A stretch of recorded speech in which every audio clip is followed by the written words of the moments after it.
Байыртадан ушул күнгө чейин ата салтыбызды ыйык сактап келген калкпыз. Ата бабаларыбыз акыл насаатын айтып, балдарына туура тарбия берип, кылымдар бою жашап келген. Каарылыкка келген кезде келиндин колунан чай ичип, небере жытын жыттап бактылуу өмүр сүрүшкөн. Бирок азыркы күндө ата салтыбыз кадырланбай, каарлар үйүндө кайгы муунга баткан ата, көзүнөн жаш тамган энелер арбын. Элибиздин салтында ушундай көрүнүш бар беле?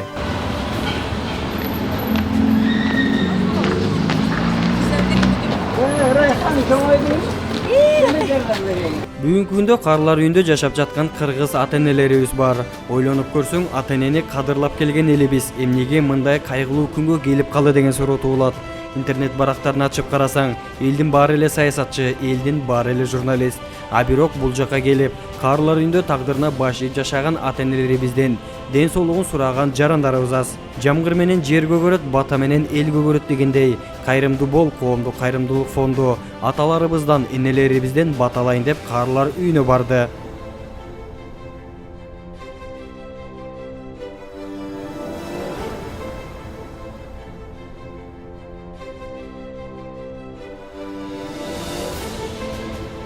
Кандай күнгө барбасак дагы элибизде кайдыгер карабаган жарандарыбыз көп. Алардын бири Атыркүл Кыдыралиева биз менен биргеликте каарлар үйүндө жаткан ата-энебизден эмнеге муктаж экенин билип, шейшеп журкан жана Аристон суу жылыткычын алып берди. Элибиздер апалар, аталар көп жашаңыздар, оорубаңыздар. Мен дагы көптөн бери ошо үмүт кылып жүргөм тилегим мына бүгүн ишке ашып орундалып отурат.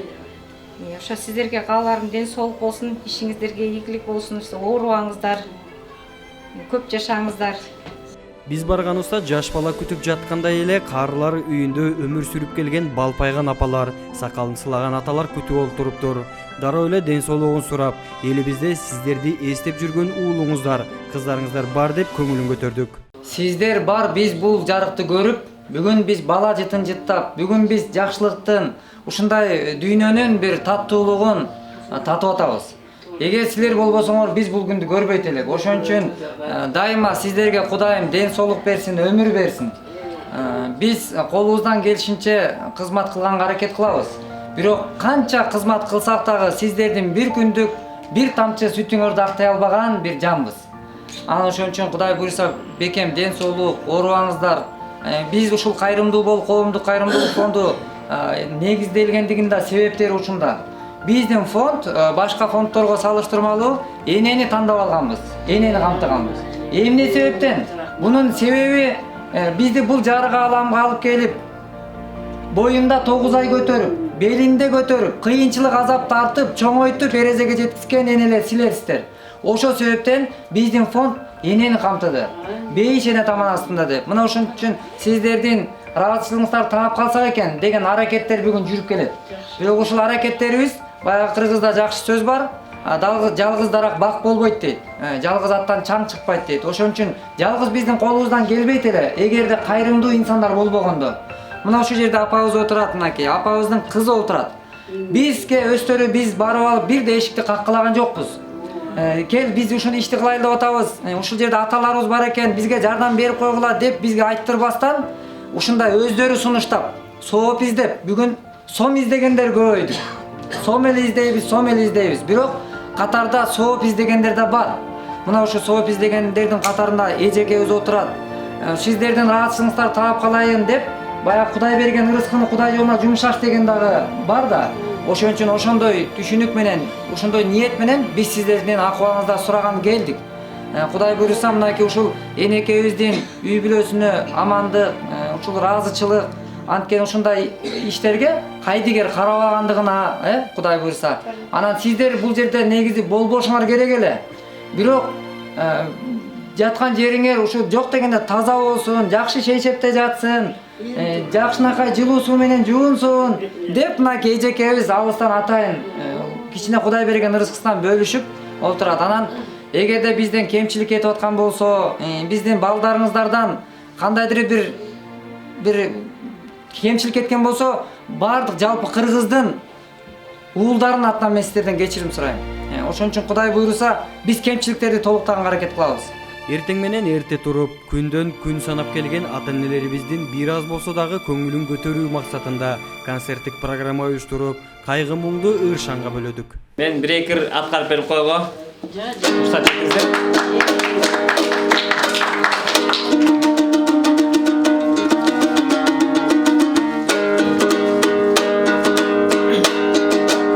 Жарыктылып өмүргө күндөр келип кетпеген, жаркыраган аламга ай кимдер таазим этпеген. Тагдыр жолу татаал жолдур өлөргө кепкенин, табирөгүң азап келин, арман моңун чектеген, тоңгоёкка кетпеген.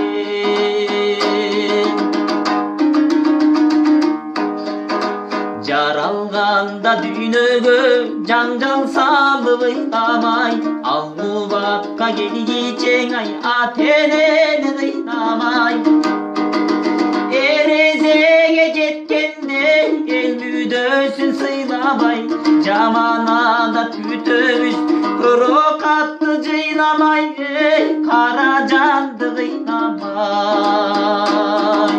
Бул дүйнөнүн байлыгын ай жалгыз эле балчу бар, мансап үчүн эл журтун ай курмандыкка чалчу бар. Адамзаттын ушулар ай убалына калчулар, арабызда болбосунчу адамдыкты танчулар, ай акыр заман сатчулар.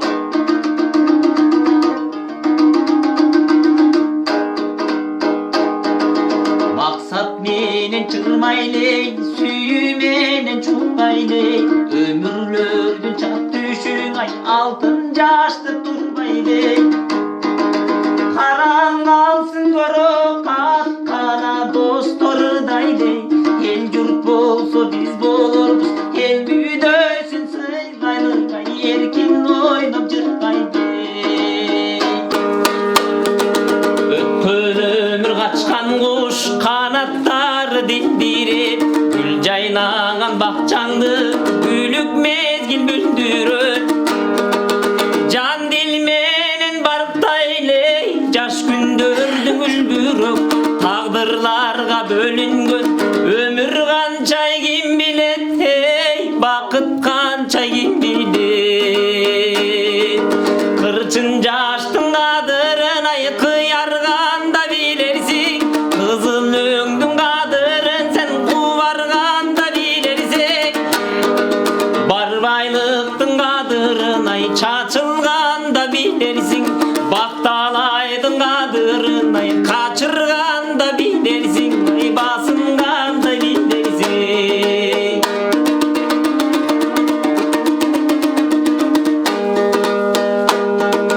Адал жүрөк ак ниет алсыздарга шун дүйнө, жан дүйнөсү бош калган надандарга кур дүйнө.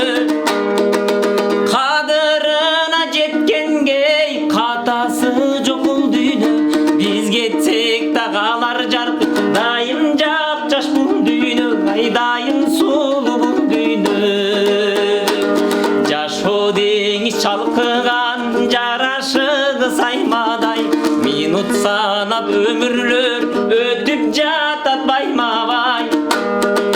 Бизге мечи калкыган турмуш аккан дайрадай, орду менен сүзөлүкчү оң тетириң айнабай, бактыбызды байлабай. Бир берилген бул өмүр ай бүтпөчүдөй ойлойсуң, болбос ишке коргудубай оюнчоктой ойнойсуң. Шумкар болуп сызасың ай, жылан болуп сойлойсуң, миң сырды бул өмүргө. 100 жашасаң тойбойсуң, ай миң жашасаң тойбойсуң.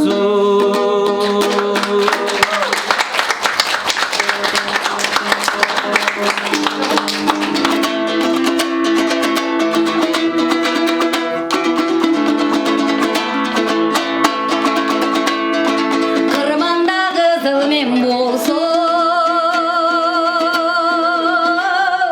kırandan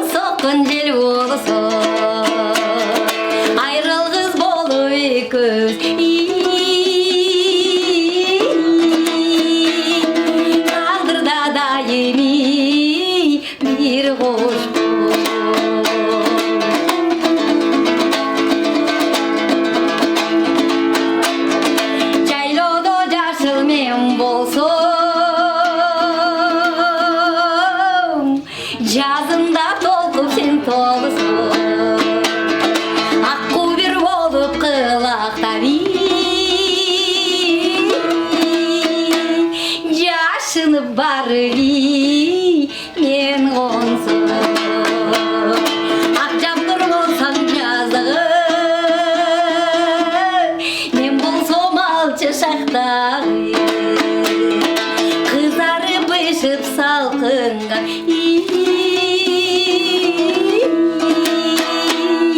сен үсүң ошол алчаны баягы бейиштөрү эненин таман алдында дейт. Эми сиздердин урматыңыздарга апакем деген чыгарманы аттап берейин.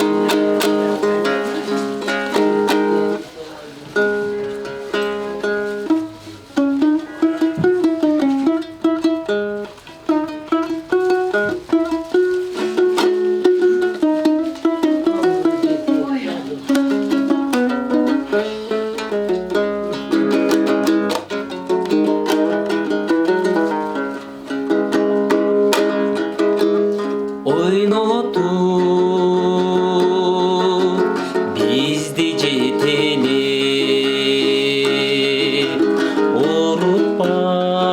орутпай бактың бөпөлү калкалай бериң жамалым карызбы сизге эселеп кайгымды тарттың теңселип карыздар ким бар менченик жүк болгон күнүм эстесем жүрөгүм ооруйт өйкөлүп аламды нурга бөлөйсүң ак көйнөк кийсең көйкөнүп аламда бир даң аялзат ажарлуу эмес сенченик сулуу эмес апа сенченик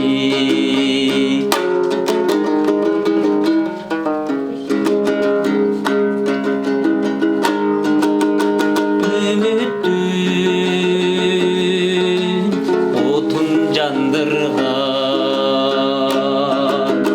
үй ичи майрам шам кылган өмүргө биздин алып келген энелер үчүн жан курман кайгымды тарттың теңселип карыздар ким бар менченик жүк болгон күнүм эстесем жүрөгүм ооруйт өйкөлүп аламды нурга бөлөйсүң ак көйнөк кийсең көйкөнүп аламда бир да аялзат ажарлуу эмес сенченик сулуу эмес апа сенченик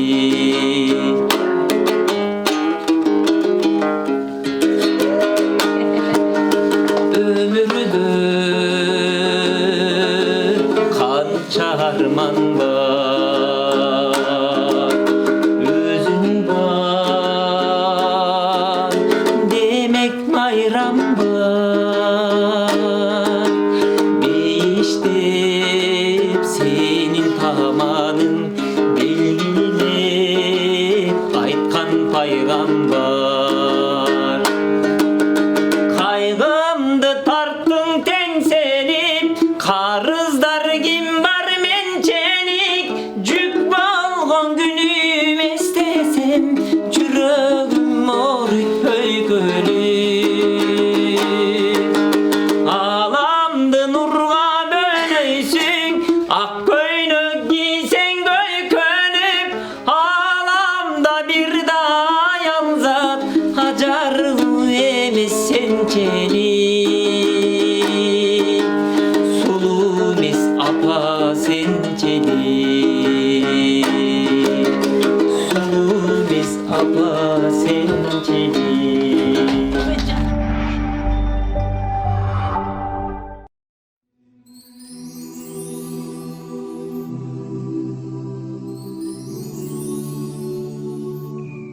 Бишкек шаарынын Ленин районундагы карылар үйүндө азыркы учурда 39 адам жашап келет. Бул ата-энелер ар кандай себептер менен келип калган. Бири өзүнүн баласы таштап кетсе, бири жакын туугандары жоктугунан келип калгандар. Канча балаңыз? Эми мындай, 2 баланы болдум. Бири 1,5 жашта чарчап калды. Андан кийинкиси, андан мурункусу 8 айлыгында чарчап калды. Кийинкиси 1,5 жашта чарчады. Анан кийин жаш элем дем 19, 20ларга чыгалайын деп жүрөдүм. Ошондон анан мындан келди, бир нерседен жыгылдым. Жыгылып, ошондон төрөбөй калдым. Аны мен билбей эле жүрөдүм. Анан кийин аттанып, ал бүттү деп коюп. Андан кийин турмуш курдум. Канча жетим балдарды бактым. Апалар өтүп кеткенде. Жанымдан артык көрүп бактым.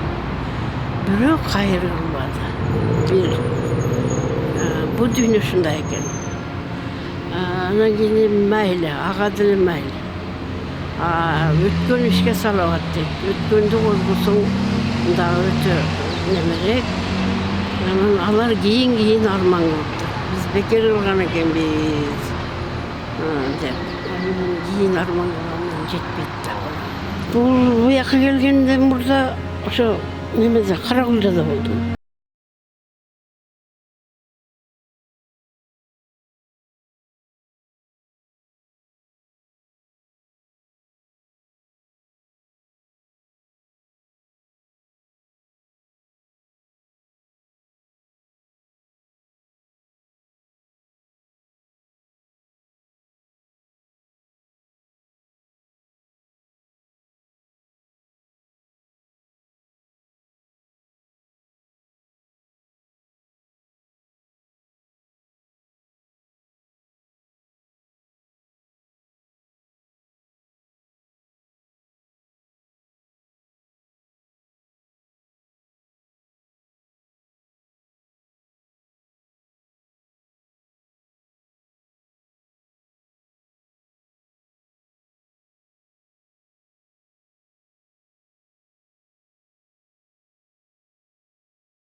Чоң ата, ушул маселеде мына бүгүнкү күндө бул жака кандайча келип ушу өзүңүз тууралуу мындай кичине маек куруп айтып берип койсоңуз, анан жанагындай Эми мындай да, мен байкемден 9 бала калды. Байкем өзү дишчи, анан аялы түрү ичип балдарга карабай калган. Анан алардын 4 баласын, 2 кыз, 2 эркегин биздин кемпирим экөөбүз, кемпирим да добрый киши эле. Фамилиябызга жаздырып алып. Установ этет, установ этет. Жаз. Анан ошондой эле Керим деген айткан. Ай, сен туура эмес кылдың, ушу балдар кийин сага жакшылык кылбайт. Тамыңды тартып алат деген. Тартып алса бир туугандарым балдарды деп коем. Анан кийин эле ал айткандай ошондой болду, болгондо кол кой деди. Жумгалда 4 комнатам бар эле. 16 жашында сала. Токмоктун микрорайонунда 3 комнатам бар. Анан Садовая дегенде 6 комнатам бар. Мунун баарын эле кемпирим көзөтүп кеткенден кийин айткан. Бул балдар менен эле болем, чоо, балдар таштап коймок болот. Анан кийин мен балдарга кол коюп берип койбоймбу? Берип койгондон кийин бир кыз немиске чыкты. Немистин катыны болуп калды. Бирөө орустун аялы болуп калды. Кетип калган өзүм калдым ошо. Анан bir balamdın үйүндө 1 жыл жүрдüm. 1 жыл жүрүп, малын барын кайтарып колуман келишимче ошентип жүрдүм. Анан эми аны айтууга деле болбойт. Бир чыны сүт үчүн мени аябай позорить этти да. Ошондо келиним тура калып, келиним да көзөтүп кетти акыр. Өлүңдөрүн акмак киши эмес турбайсың. Күнөөс жок атабыз болсо, биздин көзүбүздү карап турса деп ошентти. Ошенткенен эмне мунун эмесин сүт берип, май берип, касын алмак белем. Анан ошол сөз катуу тийди. Анан балдысым бар эмеде. О кардиолого бар го, ошонун маңдайында. Ошондуктан келсем, балдысым ыйлап, сизди талаага таштап койгон турбай, бекер кол коюп турсуз. Тамдын баарын алып кеткен турбай. Мен тамга деле кейген жокмун, оокатын алды, таласка кетти, арты жумгалды. Бүлүнгөндөн билдирип алба деп. Өзүм мен плотник столяр элем. Жалаң инструменттерим бир машина бар. Таштап баары жатат. İştelbeye kaldı. Анан мен сизди бир жерге орноштурам деп, жумушунан суранып алып, машинеге өзү отуруп урулган. 19 күнү кыдырдык го шаардын ичинде. Тиги алып барды, буга алып барды, тиги алып барды. Анан эле бул жерде Соспонт деген бар. Ошого алып келтирип эле анан бияка эметип койду. Анан мен бар болгон 700 эле самалчым. Анан 1700 кармайт экен бер. Анан айлыгын астырбай көбөйтөбүз деди. Ой, айлыгым көбөйөт экен деп мен бир айткандан кийин 1 айдан кийин бардым. Барсам таптакыр болбой калды. Анан мен азыр 3000 сом алам.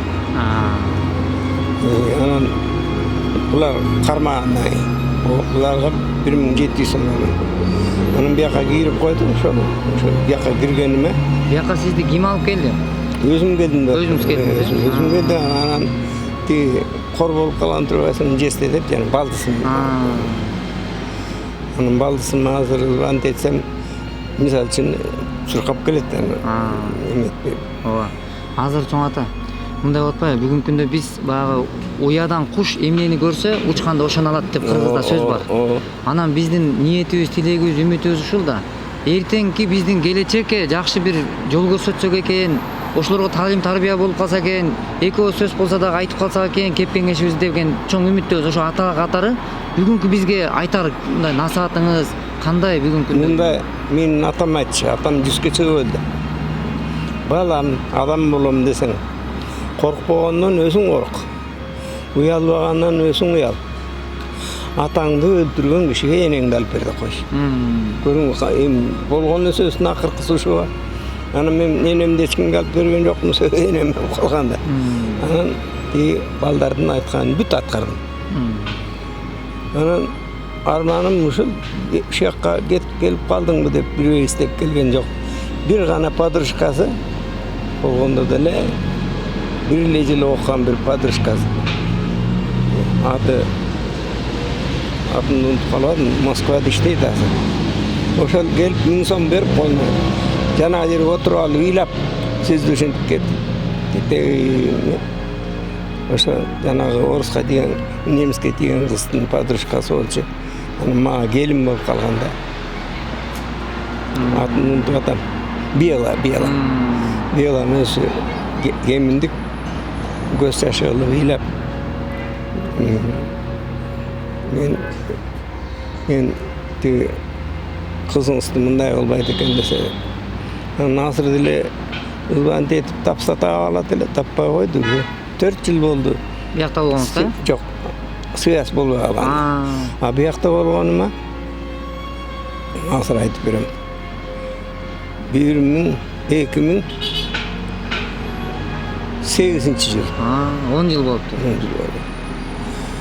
2008 yıl. Ушул азыркы жаштарга кеңешиңиз кандай? Биз эмне кылайлы? Ошону айтыңыз. Биз кандай кылышыбыз керек? Жашоодо жаңылышпаш үчүн сиздер көптөгөн чуңкурларды көрдүңөр, ысык менен суукту көрдүңүздөр. Биз ал күндү көрө элекпиз. Бирин көрө элекпиз. Men enesi jok. Atam turup atası jok эле өстүм. Көп кишинин коюн кайтарды. Колхоздун коюн бактык. Иш кылып бирөөнүн жумшагысында деле жүрдүм да. Anan kim жақсы көрсе эле, ошо киши мага жакшы. Kim добрый болсо. Анан добрый адамдарды көп эле көрдүм, жакшы. Азыр ошо балдарга чоң ата. Азыркы биз мисалы коомчулукта Мен балдарга айтарым, кечиримдүү болуш керек, ак көңүл болуш керек. Анан bir бойго жеткенде кыз айткан. Дядя говорит, ты очень хороший человек, ну чересчур хороший. Чересчур хороший, это тоже нехороший. Перед людьми, особенно перед женщинами, чуть-чуть нахальным был вот такой человеком был бы. Если вот таким поведением пропадет, айтканда эле пропал. Бул жерде бир аз убакыт болсоң дагы ата-эненин кадыр баркын түшүнөсүң. Бир чети туруп энелердин күлгөнүн көрүп кубансаң, бир чети жинин келет. Карлар үйүндөгү ата-энелерибиз аягында алаканын жайып, ак баталарын беришти. Parvardigar boldosun. Куда бала чакаң менен, ата-энең менен, ырыс-кечиң менен алтындай байбиче болуп, ак келечегиң башыңан түшпөй, айнан ардактап жүрсүн бала чакаң.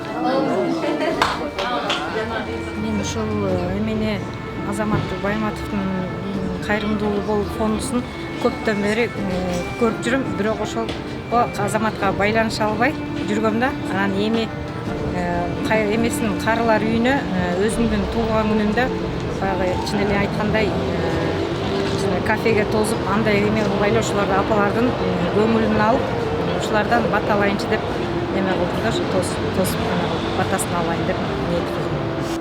Будан дагы 2 айбы 3 ай бурун эмедеги Гордойдогу муктаж адамдарга дагы жардам берип келгем, бирок ошол азыр карылар үйүн таппай жүргөм да, эметпей жүргөм. Анан эме мынакей көрүп алдым, келип көрүп ушулардын батасын алып билип алдым да.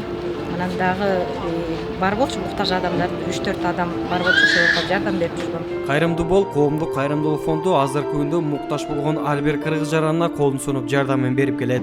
Бул жардамдын бардыгы ынтымакта элебиз журтубуз менен ишке ашат. Себеби жардамга муктаж болгон кыргыз жарандарыбызды четке какпай кол сунуу биздин милдет. Мына биз бүгүн аталар менен амандашып, энелердин батасын алып, кудайбыз ата-эне батасын алып отурабыз, өтө кубанычтабыз. Бирок бир чети бата алып кубанып атабыз, экинчиден өкүнүчтүүсү атанын, эненин орду бул үйдө эмес, карылар үй эмес. Ата-эне орду биздин үйүбүздүн төрдүн көркү. Бул ата менен эне болот. Ошон үчүн ар бир мекендешке кайрылып айтар элем, урматтуу мекендешим, келгиле. Өзүмдөн улууларга акыл үйрөтө албайм, бирок өзүмдөн кийинки инилериме, замандаштарыма айтар элем. Келиңиздер. аталарды төрүбүздүн төрдө алып сыйлап жашайлычы. Бул жака аталарды алып келбегиле, алып келбейли, аракет кылайлы. Анткени биз дагы атабыз. Эртең балким биз атаны сыйлай албасак, бүгүн кадырлай албасак, балким биздин дагы ордубуз мына ушул жер күтүп турган болбосун. Ошон үчүн ар бир мекендешти намыстуулукка ата менен эненин кадырын билүүгө чакырып кылам. Кыргыз эли эч качан бири-бирин таштаган эмес. Кандай кырдаал болбосун ата-энесин төрүнө отургузуп, ысык чайын берип келген. Байыртадан ата-бабаларыбыз 3 тамга менен аталган ата-эне дегенди баардыгынан бийик коюп, кадырлап, сыйлап келген. Кел бир тууган, ата-бабабыздан келген ыйык салтыбызды кадырлап, сактап, кийинки урпактарга бурмалабастан жеткизип берели. Бүгүнкү күндөн баштап ата-энеңе көп убакыт бөлүүгө аракет кыл, себеби ата-энеңди жоготуу күн эч качан айттырбай келет.